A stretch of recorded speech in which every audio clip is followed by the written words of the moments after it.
Ibu Saudara yang terkasih, kita baca firman Tuhan dari Matius 23 ayat 1 sampai 12.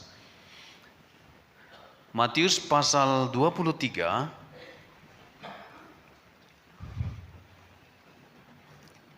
sebenarnya sudah ada di atas, saya yang harus mencari.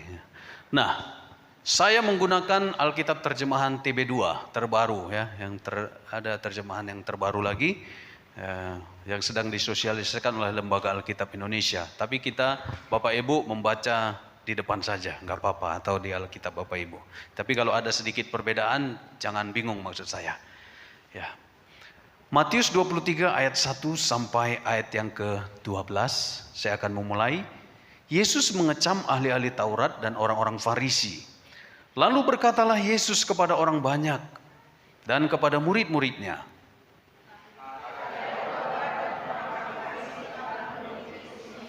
sebab itu lakukan dan peliharalah segala sesuatu yang mereka ajarkan kepadamu, tetapi jangan turuti perbuatan-perbuatan mereka, karena mereka mengajarkannya, tetapi tidak melakukannya.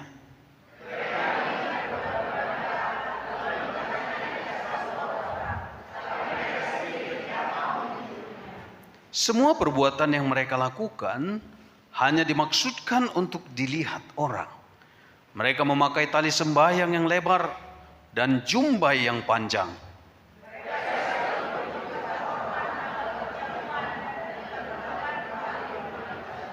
Mereka suka diberi hormat di pasar dan suka dipanggil orang rabi.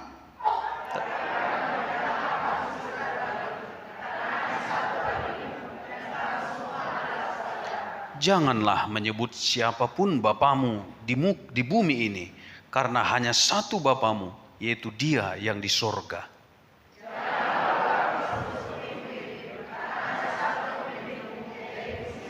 Siapa saja yang terbesar di antara kamu, hendaklah ia menjadi pelayanmu.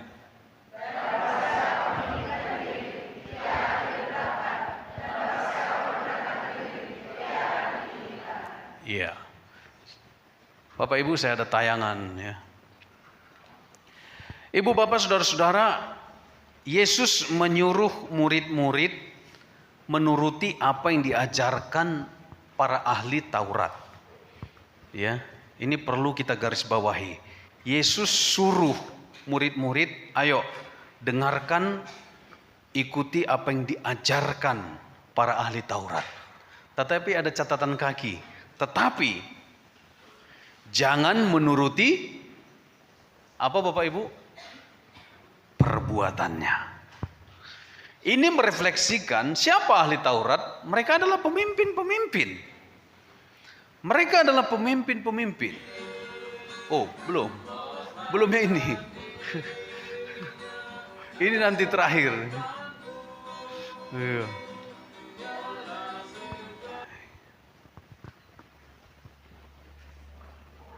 Nanti ya. Ya, ini dulu makanan kita gitu. Nah, pemimpin yang diperkenan Tuhan. Ada banyak pemimpin. Saya kira dalam rumah tangga juga ada pemimpin. Amin. Siapa pemimpin dalam rumah tangga, ibu-ibu? Bapak, kalau masih ada bapak ya. Kalau nggak ada lagi bapak, ibu. Tapi jangan ada bapak seperti nggak ada bapak gitu. Ada pemimpin seperti nggak ada pemimpin. Gitu. Ada ibu seperti nggak ada ibu. Nah, nanti kita melihat bapak ibu saudara yang dikasih. Ada banyak ragam pemimpin. Ya, dalam segala kapasitas, dalam segala karakter integritas. Dan sekarang kita melihat kepemimpinan Indonesia sedang mengalami kekacauan yang dulunya dikagumi, sekarang kita berpikir ulang gitu. Yang dulunya kita gimana ya kasih nilai sekian, sekarang berapalah aku kasih nilai begitu. Karena kekuasaan dan lain sebagainya. Ini nggak ada faktor politik ya Bapak Ibu. Nah Bapak Ibu Saudara, kita doakan supaya pemimpin di Indonesia tetap pemimpin yang baik. Ya. Nah, apakah banyak pemimpin dari antara pemimpin-pemimpin ini itu adalah pemimpin yang diperkenankan oleh Tuhan? Itu yang menjadi masalah. Karena di dalam Alkitab Yesus berkata, Itu pemimpin-pemimpin. Berjubah lagi mereka kayak saya, kayak Pendeta Elisa gitu hari ini. Karena di perjamuan kudus, biasa pakai jas. Gitu ya. Apakah mereka diperkenan Tuhan? Kalau kita baca dari pembacaan tadi, jelas Yesus nggak berkenan dengan pemimpin yang seperti itu. Lalu pemimpin bagaimanakah yang diperkenan oleh Tuhan? Jangan-jangan ada pemimpin tapi nggak diperkenan Tuhan. Kita ikuti aja secara karismatis. Kita ikuti saja secara fanatis, Pokoknya dia. Pokoknya aku memimpin, aku. Walaupun gak berjalan sistem kepemimpinan itu. Kalau diambil orang marah gitu ya. Nah pokoknya aku pemimpin. Nah saya kalau di gereja ini bilang begitu Bapak Ibu, saya pikir Bapak Ibu marah, gak suka lihat saya. Pokoknya saya pemimpin ya. Nah gitu kan. Nah Bapak Ibu saudara-saudara, persoalannya adalah pemimpin yang bagaimana yang diperkenan oleh Tuhan. Pertama Bapak Ibu saudara, pemimpin yang diperkenan oleh Tuhan adalah pemimpin yang menunjukkan persesuaian antara perkataan dengan perbuatan. Katakan amin. Nah inilah yang penting Bapak Ibu, inilah yang kita baca dalam ayat 3 sampai 4 tadi. Ada pemimpin rohani bahkan, pemimpin spiritual bahkan. Tetapi perkataan mereka tidak sesuai dengan perbuatan mereka. Dan Yesus, Allah tidak menyukai pemimpin yang demikian. Kita saja nggak suka kan. Apalagi Tuhan. Mereka adalah orang-orang yang sudah menduduki kursi Musa. Yesus bilang tadi, para ahli Taurat sudah menduduki kursi Musa. Dalam benak saya Musa sih nggak punya kursi. Musa adalah sosok yang memimpin di dalam perjalanan padang gurun. Tapi ini adalah bahasa simbolik. Mereka menggantikan posisi Musa. Karena mereka disebut ahli Taurat, orang yang mengerti kitab suci gitu ya. Jadi kalau ada kesalahan-kesalahan dalam masyarakat diuji dalam hukum Taurat, lalu mereka lah ahli, seperti MK kira-kira gitu ya. Mereka MK-nya hukum pengganti Musa. Jadi kalau ada yang bertentangan, menurut hukum Taurat, tetapi harus kita tafsir. Nah, mereka penafsirnya. Seperti pakar-pakar hukum tata negara, pakar-pakar hukum pidana begitu ya, dipanggillah mereka. Nah mereka itu maksudnya menduduki kursi Musa. Bukan berarti ada Musa punya kursi begitu, bukan. Nah ibu bapak saudara-saudara, Yesus nggak suka karena mereka mengajarkan ajaran Musa, yaitu Taurat yang disampaikan Musa. Tetapi perbuatan mereka tidak sesuai, inkonsistensi. Maka Bapak Ibu Saudara, kalau kita lihat di dalam ayat 8, Yesus berkata, jangan mau disebut rabi, karena hanya satu rabimu. Kamu semua adalah saudara. Jangan menyebut siapapun bapa di bumi ini, karena hanya satu bapamu. Jangan kamu mau disebut pemimpin, karena hanya satu pemimpinmu, yaitu Mesias. Bukan berarti Yesus bilang ini kepada semua murid, jangan mau disebut rabi. Jadi kalau ada rabi, jangan mau disebut pemimpin. Jadi kalau ada pemimpin gitu, jangan mau disebut bapa. Lalu kita di rumah anak kita manggil kita apa? Maksudnya ini adalah menunjuk kepada karakteristik orang ahli Taurat itu. Suka sekali dipanggil rabi. Rabi ini artinya pengajar, pakar barangkali, atau profesor barang sekali. Oh prof, selamat datang pada profesor. Oh senang sekali. Kalau sudah profesor, jalannya juga sudah begini Bapak Ibu ya. Nah Bapak Ibu Saudara, butuh penghormatan, butuh sanjungan. Yesus bilang, jangan mau disebut rabi kalau hanya mau penghormatan. Jangan mau disebut bapa kalau tidak seperti bapa sesungguhnya. Amang, inang, ama, bapa, tapi kelakuan uco. Uco, umur cukup, otak kurang. Sorry kalau namanya Uco gitu ya. Nah Bapak Ibu Saudara, itu maksudnya. Yesus menunjuk para ahli Taurat. Jangan seperti itu kalian murid-muridku ya. Jangan, lebih bagus gak usah jadi pemimpin. Kalau dikasih kepercayaan memimpin gak becus, kira-kira gitu. Gak dijalankan kepemimpinan itu. Nah Bapak Ibu Saudara, jangan disebut pemimpin karena pemimpin hanyalah Mesias. Mesias artinya orang yang diurapi, orang yang datang sebagai wakil Tuhan dengan tujuan menyelamatkan bangsa Yahudi dari penjajahan Romawi. Dan ini sejalan dengan simbolik yang dilakukan Musa. Musa membawa keluar umat Tuhan. Ibu bapak saudara-saudara, itu prinsipnya. Orang Farisi, ahli Taurat ngajar dan menuntut dengan hukum Taurat harus begini, harus begitu, tapi nggak melakukan bapak ibu.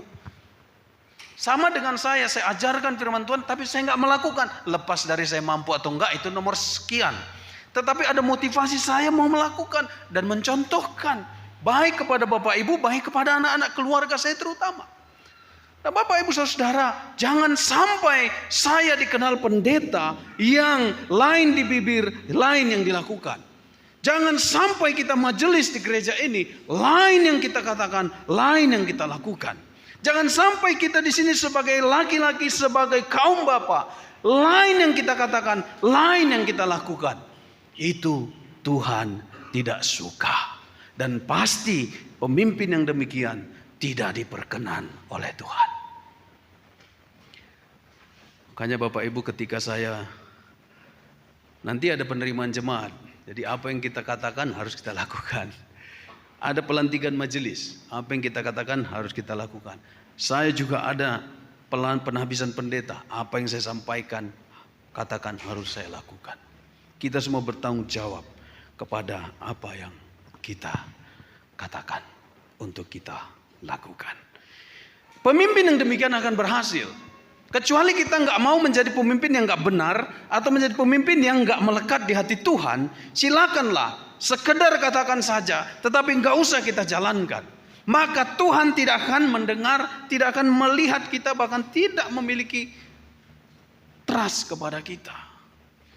Nah, yang kedua Bapak Ibu Saudara, pemimpin yang bagaimanakah yang diperkenan Tuhan? Pemimpin yang tidak mengejar kehormatan. Mari kita katakan sama-sama 1, 2, 3. Pemimpin yang tidak mengejar kehormatan. Yang pertama tadi, pemimpin yang menjaga persesuaian antara perkataan dengan tindakan atau perbuatan. Yang kedua, pemimpin yang tidak mengejar kehormatan. Bapak Ibu Saudara, itu sebabnya kemarin pelantikan majelis saya bilang kita pakai baju biasa saja. Rupanya foto majelis pun jadi nggak ada, lupa gitu. Itu maksudnya apa Bapak Ibu? Ini simbolik. Ya, kita perlu simbol-simbol. Orang Indonesia, orang Asia perlu simbol. Saya pun nggak pakai jas. Pesan tersirat adalah karena kemajelisan atau pelayanan betul-betul pelayanan real gitu. Di lapangan, di organisasi, dalam rapat itu penting, rapat penting, tapi juga terjun ke lapangan itu penting. Ya. Apakah melayani bukan kehormatan? Kehormatan juga. Tetapi yang menghormati itu biarlah Bapa gitu ya. Yang memandang itu biarlah Tuhan. Karena kalau kita fokus kepada dunia, penghormatan dunia, maka akan jatuh Bapak Ibu Saudara. Orang Taurat, para ahli Taurat dan Farisi adalah orang-orang yang senantiasa mengejar kehormatan. Ayat 5 sampai ayat 7. Mereka berpenampilan saleh, mereka ingin terhormat, duduk di tempat terhormat, duduk di perjamuan pesta, kalau bisa di depan. Bukan berarti Bapak Ibu yang di depan ini gila hormat, bukan. Tetapi mereka kalau tidak ditaruh di depan mereka marah gitu ya. Kalau pesta mereka mau di depan, kalau di rumah ibadat mau tempat terhormat, bahkan di pasar pun. Bayangkan di pasar. Di pasar kan segala manusia berkumpul di sana. Saya kira orang mau ke pasar jarang yang make upan dulu ya. Padahal pasar itu ya pakai daster, pakai yang biasa lah, pakai baju ringkas gitu. Kadang saya yakin, kadang istri saya, ayo kita ke pasar Pak teman nih, nggak mandi dulu. Ah orang mau ke pasar kok gitu. Jadi kesimpulannya pasar itu tempat orang belum mandi gitu.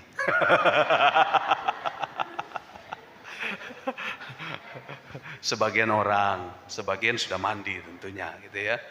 Saya nggak tahu kalau Bapak Ibu. Jadi kalau lihat macetnya, lihat debunya, lihat siruk pikuknya, maka betul juga sih. Jadi lebih bagus mandi pulang dari pasar gitu. Istri saya ngomong, oh, ya udahlah gitu.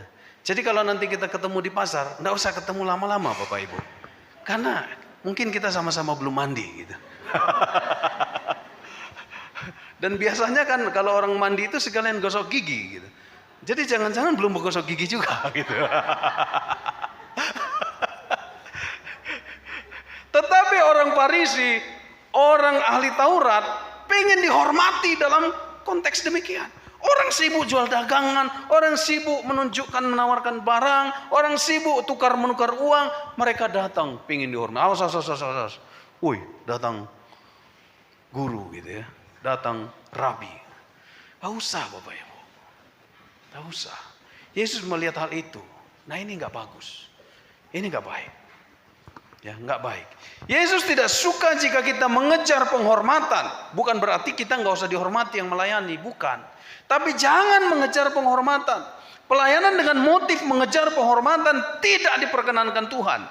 Keliru kalau kita mencari penghormatan di gereja. Keliru kalau kita mengejar penghormatan dalam pelayanan. Jabatan dianggap sebagai penghormatan. Tidak. Penghormatan akan terjadi saat kita mengerjakan pelayanan dengan sungguh. Amin. Apalagi poin 1 tadi, penghormatan akan terjadi kalau kita mengerjakan apa yang kita ucapkan. Amin Bapak Ibu. Nah ini Bapak Ibu Saudara. Yang ketiga, kita ucapkan sama-sama. Pemimpin yang bagaimanakah yang dicari Tuhan? Pemimpin yang melayani. Mari kita baca ayat 8 sampai ayat yang 12 sekali lagi. Ayat 8 sampai ayat yang ke-12 sekali lagi. 1, 2, 3. Tetapi kamu, janganlah kamu disebut rabi, sebab hanya satu gurumu dan kamu semua adalah saudara. Janganlah kamu menyebut Bapa di muka bumi ini, karena hanya satu Bapamu, yaitu Dia yang di surga. Janganlah kamu disebut pemimpin, karena hanya satu pemimpinmu, yaitu Mesias. Siapa saja yang besar di antara kamu, hendaklah ia menjadi pelayanmu. Siapa saja meninggikan diri, ia akan direndahkan. Barang siapa yang merendahkan diri, ia akan ditinggikan. Ayat 11 itu puncaknya. Siapa saja yang terbesar di antara kamu, hendaklah ia menjadi pelayanmu.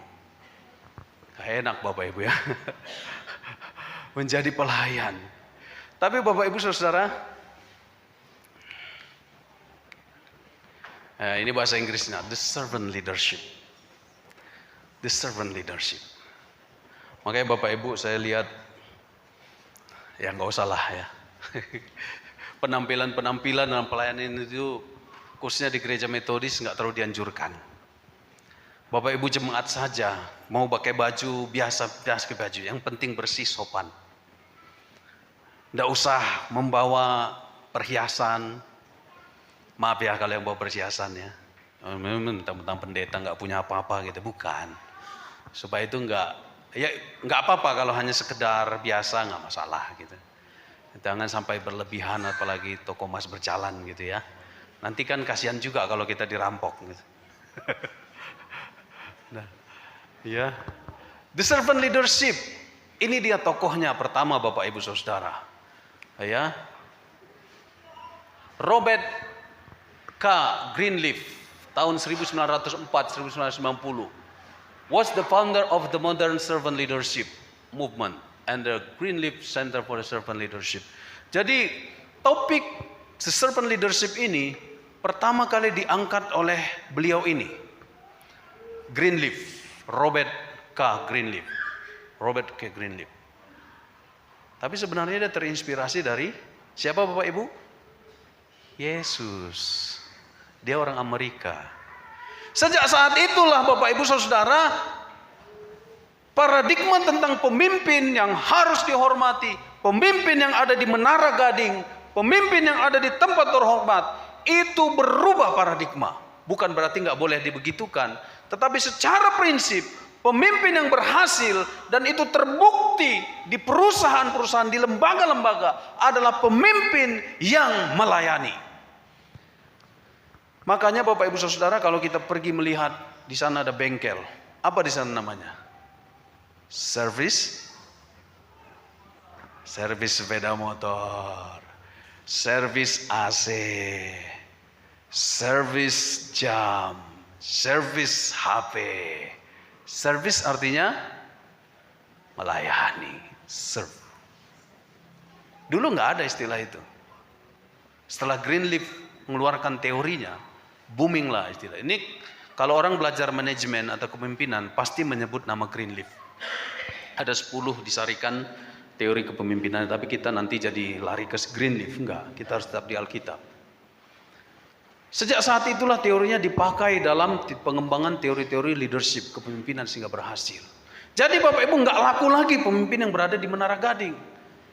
Maka kemarin waktu itu presiden kita kan pergi belusukan, melayani, mencitrakan yang demikian. Mudah-mudahan jangan lupa kan gitu. Karena kan dalam filsafat Jawa apa itu? Kuoso mikul lupo. Kuoso mikul lali. Gara-gara kuasa orang jadi lupa daratan gitu. Mudah-mudahan kita doakan tidak. Karena filosofi Jawa begitu. Nggak ada Pak Bambang ya. Kuoso mikul lupo gitu. Nah, Bapak Ibu Saudara, inilah yang diinginkan oleh Tuhan, karena Tuhan pun begitu. Bapak Ibu Saudara, disebutkan Musa.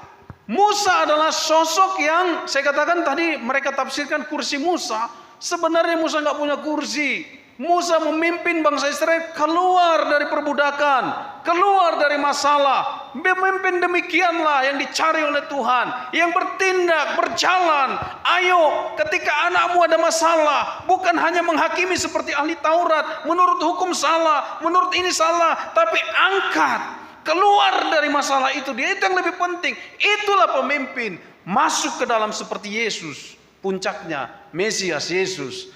Mesias adalah orang yang diurapi, orang yang keluar menyelamatkan umatnya dari perbudakan. Itu dalam paradigma orang Yahudi, dalam perbudakan orang Romawi. Jadi Mesias itu datang, lalu mengangkat, menyelamatkan, membawa keluar. Musa juga datang dipanggil, dia bilang aku nggak baca ngomong Tuhan, nggak apa-apa. Jadi bukan hanya pintar ngomong kan begitu. Nanti diperlengkapi, ada yang bisa ngomong. Pokoknya kamu pimpin saja. Jadi dipakai mimpin. Dia membawa keluar, berjalan bersama. Pemimpin yang seperti itu diberkati Tuhan. Bahkan dia bisa membelah laut mati, membuka jalan. Itu Bapak Ibu. Karena dia pertama melakukan apa yang dia perkatakan. Kedua, dia tidak mencari kehormatan. Dan yang ketiga, dia melayani. Memimpin seperti melayani. Inilah menjadi warisan bagi kita semua. Ini adalah Yesus. Dia memimpin. Kok mati? Dia memimpin Bapak Ibu. Ini domba-domba, dia berjalan. Kita ikut di belakangnya. Kita ikut. Kalau Bapak Ibu di depan. Seperti filosofi Ki Hajar Dewantara. Ya, apa itu? Filosofi kepemimpinan Ki Hajar Dewantara. Ketika di depan memimpin. Ketika di tengah merangkul. Ketika di belakang mendukung. Ing madyo mangun karso. Ing ngarso sung tolodo. Tuturi handayani. Itu teori pendidikan dan filosofi kepemimpinan konteks Indonesia. Nah, Bapak Ibu Saudara yang dikasih Tuhan Yesus Kristus, yang penting adalah yang dipimpin itu karena dilayani, dia tetap dan dia ikut, dia mau dibawa keluar, diselamatkan. Dan itulah Yesus Kristus Tuhan kita yang turun dari sorga, datang ke dunia tanpa kehormatan, tanpa dihormati, bahkan dihina. Tapi dia membawa kita keluar dari dosa, perbudakan dosa, saudara. Itulah pemimpin yang melayani. Pemimpin yang langsung datang, pemimpin yang langsung turun. Kalau saya lupa, tolong ingatkan Bapak Ibu. Hari ini saya berkhotbah begitu. Kadang kami bisa lupa tuh. Ya. Ini Bapak Ibu. Mari kita baca sama-sama Amsal 11 ayat 14. 1, 2, 3. Jikalau tidak ada pemimpin, jatuhlah bangsa. Tetapi jikalau penasihat banyak, keselamatan ada. Ayo Bapak Ibu. Come on Bapak Ibu. Ada banyak masalah keluarga. Ada banyak persoalan. Sering kita melihat, oh kenapa amangnya? Kenapa bisa ya? Dulu dia rajin ke gereja. Dulu anak-anaknya rajin ke gereja. Tapi sekarang kenapa? Kemana? Gak usah saya teruskan, kita mengerti maksud saya. Kemana sekarang? Bapak Ibu Saudara, jangan-jangan tidak ada pemimpin. Kenapa anak-anak jemaat bisa liar? Kenapa orang percaya bisa liar? Kenapa bisa melawan? Kenapa bisa membangkang? Jangan-jangan garis bawahi. Jangan-jangan tidak ada pemimpin. Karena itu kata Alkitab. Jikalau tidak ada pemimpin, jatuhlah bangsa. Terjemahan lain, jikalau tidak ada pemimpin, tidak ada wahyu, liarlah rakyat. Begitu Bapak Ibu. Come on. Kita mulai dari mana? Dari gereja? Oke. Kita mulai dari mana? Kemajelisan? Oke. Kita mulai dari mana? Dari keluarga. Oke Bapak Ibu? Ibu-ibu, berjalankah kepemimpinan dalam rumah tangga kita? Anak muda? Oi gitu dong jawab. Anak muda? Wah, nggak ada anak muda ya. Anak muda? Adakah pemimpin dalam keluargamu? Ini yang menjadi persoalan Bapak Ibu Saudara-saudaraku.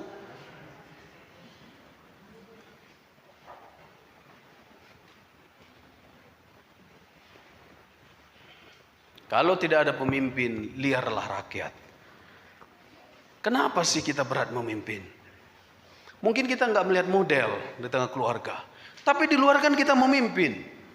Kadang aneh bin ajaib. Bapak itu, ibu itu piawai kali mimpin organisasi. Tapi keluarganya nggak terpimpin. Ini masalah. Ini masalah, Bapak Ibu. Masalah besar. Apa yang kita wariskan pada keluarga? Kenapa? Karena bapak aku pintar di luar, Pak Pendeta. Tapi di dalam, di keluarga, hanya aku yang tahu.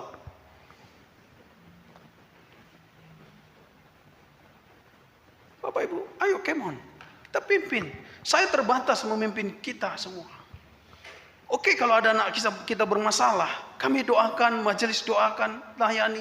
Tetapi yang paling bisa sebenarnya mengubah semua itu adalah sistem kepemimpinan di dalam keluarga kita. Pimpin Bapak Ibu. Kalau tidak dipimpin, kemana dia? Orang yang akan pimpin. Atau dia akan cari jalannya sendiri. Tersesat dia.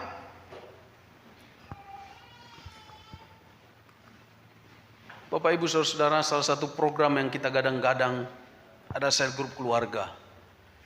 Ibu-ibu, oi gitu dong ibu-ibu. Siapa yang ngajak berdoa di rumah tangga? Bapak? Kok ada U? Ibu-ibu yang pimpin? Gantian ya? Atau sweet? Siapa hari ini? Atau ayo maaf. Anak muda? Wah. Anak muda? Pernah diajak doa sama mama, sama bapak? Pernah ya? Kok yang bilang pernah orang bapaknya? Bapak ibu ini fatal loh. Benar.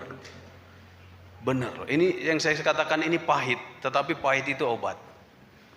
Ya, kemarin saya temu kenikir, saya minum, saya baru itu minum kenikir rebusan, karena asam urat saya naik gitu. Kemarin Bu Pendeta masak kangkung enak, pagi lupa saya, paginya tempe, makan hantam, siangnya kangkung, ada sop tahu lagi, saya hajar, malamnya saya nggak bisa tidur, waduh sakit, ya, jadi saya udahlah. Saya sekali makan obat apotik, tapi saya mikir bahaya ginjal. Mama saya mati, meninggal gara-gara sakit ginjal. Jadi saya harus jaga, saya bilang. Jadi saya babat potong rumput di sebelah pagar. Ada ini tumbuhan kenikir. Nah, kita rebus. Saya baca di Google. Kenikir salah satunya mengatasi asam urat, tukak lambung, dan sebagainya. Banyak ya. Nah, jadi saya rebus. Saya minum, pahit Bapak Ibu. Saya ingat, pantaslah dulu mama saya memarahi kami, suruh minum Sambiloto. Dalam periode berapa waktu minum Sambiloto. Jadi Sampai nggak mau pun kami dipaksa Bapak Ibu. Sampai tutup hidung, dicekoi gitu, tutup hidung. Dikasih sambiloto. Pahit mak, kasih gula sedikit. Nah, habis minum sambiloto. Jadi momen seperti itu mengingatkan saya. Dulu saya pikir siksaan, ternyata rupanya solusi kesehatan. Gitu. Jadi ya Bapak Ibu mari kita pikirkan bersama. Sel grup keluarga mungkin sebuah hal yang nggak lazim. Tapi jangan lupa, ini pernah saya sampaikan. Penghujung tahun nanti, di penghujung tahun 2023 nanti, yaitu tanggal 31 Desember, pasti kita buat sel grup keluarga. Betul ya? Disitulah kita akan mengaku dosa. Apa dosamu amang sama satu tahun ini sama bapak? Apa dosamu sama mama? Kan itu kan? Nah Bapak Ibu Saudara, daripada nunggu 1 tahun, kita buat aja sekali seminggu yuk. Lama banget sekali setahun itu. Kalau nggak bisa tiap hari, sekali seminggu lah. Kami hari Sabtu pagi bersama, di situ ada kakak kalian. Dan kita pakai bahan sel grup itu. Kita pimpin doa. Saya pimpin Bapak Ibu. Ayo kita sel keluarga. Kadang istri membackup. Pak nggak sel keluarga kita jam berapa? Oh iya oke. Kita kumpul sama-sama. Karena waktu bagi anak-anak juga sekarang semakin sulit. Mereka kalau hari biasa les lah, apalah semua. Les taekwondo lah, les belajar lah, macam-macam. Kalau sudah malam apalagi kerja macet, nggak bisa lagi. Aduh. Jadi kita buat pagi hari formalnya. Jadi pimpin doa. Nah, kita bernyanyi Bapak Ibu Saudara. Bisa hidupin videonya. Ya.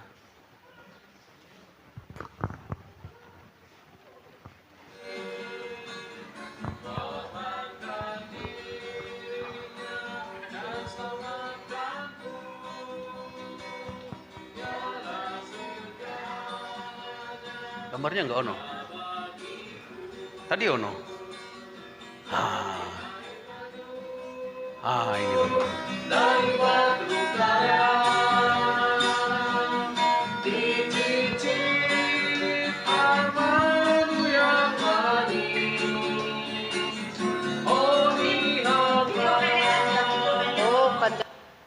Udah ya? Oke. Bapak Ibu Saudara-saudara, kapan terakhir kita ajak anak kita nyanyi? Bersama. Yuk nyanyi yuk, puji Tuhan yuk. Kapan terakhir kita ajak anak kita nyembah Tuhan? Ini temanya kemarin, Allah adalah segala-galanya. Pada momen inilah saya sampaikan sebagai seorang bapak, sebagai seorang pemimpin. Saya bilang, sesusah apa hidupmu nanti, tetap pegang imanmu. Jobita, Elsapa, Gelora. Saya bilang sama anak saya laki-laki, secantik apa nanti wanita yang mengajakmu untuk berpaling, kau harus tetap beriman pada Tuhan. Anak saya bilang, iya Pak. Kapan kita sebagai pemimpin menyampaikan hal itu? Atau ketika terjadi, Pak, aku harus menikah dengan bla bla bla bla, baru kita naik tensi. Bapak Ibu Saudara, gereja dimulai dari keluarga. Gereja adalah keluarga. Dulu sebelum ada gereja, sebelum ada sinagog, dalam sejarah gereja, bapaklah yang menjadi pendeta, imam, dan anak-anak mereka beribadah sekeliling meja pakai lilin. Lalu dibacakanlah kitab Taurat. Lalu lama-lama berkumpullah. Waktu itu gereja belum ada. Di mana orang beribadah? Dari rumah ke rumah. Makanya kalau kita baca surat-surat Paulus, kita berkumpul dalam gereja, dalam rumah. Ada gereja rumah Bapak Ibu Saudara. Tapi sekarang berubah. Jangan sampai orang tua menimpakan semua kepada guru sekolah minggu, menimpakan semua kepada guru remaja, menimpakan semua kepada pelayan-pelayan di gereja. Bukan kita menolak, tapi itu minim sekali Bapak Ibu. Minim sekali. Come on, lakukan sel grup keluarga di rumah. Sekali seminggu. Saya yakin ini obat yang sangat manjur. Saya yakin. Karena di sini kami mengaku dosa. Di sini saya bilang kepada istri saya, Ma, kemarin apa dosa mama kepadaku? Apa dosaku kepada mama?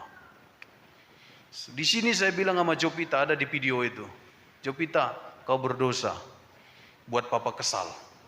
Kau masih teledor. STNK motor masih terendam di dalam mesin cuci. Oh ya Pak, aku minta maaf. Kapan kita melakukan hal demikian? Mungkin sudah, tapi mari kita lakukan. Bagi yang belum, ayo. Karena memperbaiki yang sudah rusak itu lebih sulit daripada mencegah. Amin. Lebih sulit Bapak Ibu. Ayo kita cegah sebelum terjadi. Kalau sudah terjadi Bapak Ibu Saudara, maka akan mengerikan. Tinggal kita mau bilang apa? Menangis kita nggak ada guna. Menangis, menjerit nggak ada guna. Mengadu kemana nggak ada guna. Selagi ada kesempatan, mungkin kita bekerja capek, tapi berikanlah obat yang mujarab itu. Walaupun pahit, waktu bagi keluarga. Pimpin keluarga kita, pimpin anak-anak kita. Dan engkau anak muda, maulah engkau dipimpin oleh orang tuamu, supaya terarah hidupmu. Karena itulah yang diberikan Tuhan. Engkau tidak bisa memilih di keluarga mana. Siapa pemimpin yang Tuhan beri kepadamu? Bapamu, mamamu, itulah pemimpinmu. Dan bagi orang tua, kita sudah ditentukan Allah sebagai pemimpin. Jangan berkelit. Jangan melalaikan tugas kita sebagai pemimpin. Pimpin dalam doa. Pimpin menyembah Tuhan. Jangan kita marah-marah, gak ada yang benar gereja ini. Dimanapun anakku bergereja, tetap aja begitu. Salah Bapak Ibu, kita gak menjalankan peran kepemimpinan kita. Jangan sampai mau makan pun lupa berdoa. Jangan sampai kalau ada doa, kita nggak mau berdoa, memimpin doa. Sedih sekali. Pimpin Bapak Ibu. Prinsipnya hari ini, kita adalah leader. The servant leader. Pemimpin yang melayani. Pemimpin yang setia. Melakukan apa yang dia katakan. Perkataan tidak lebih ampuh dari perbuatan.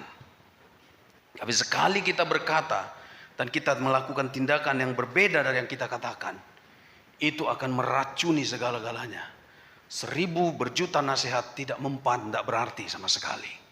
Anak kita bilang, begini rupanya. Hari ini saya berkhotbah, anak saya dengar. Kalau saya tidak melakukan apa yang saya khotbahkan, anak saya akan berkata, omong kosong itu yang di mimbar. Aku tahu, utadda doho, uboto doho. Tahunya aku. Dan itu membuat dia tidak cinta gereja. Dan saya mau katakan, ada banyak anak pendeta nggak mau ke gereja. Ada banyak anak majelis tidak mau ke gereja. Jangan-jangan dia bilang hutadda doho, uboto doho. Ini mengerikan Bapak Ibu. Jangan sampai anak pendeta menjadi anak pendekar. Jangan sampai. Nah, Bapak Ibu Saudara, apa yang saya sampaikan hari ini akan saya pertanggungjawabkan bagi anak-anak saya. Saya tidak mau anak-anak saya terhilang.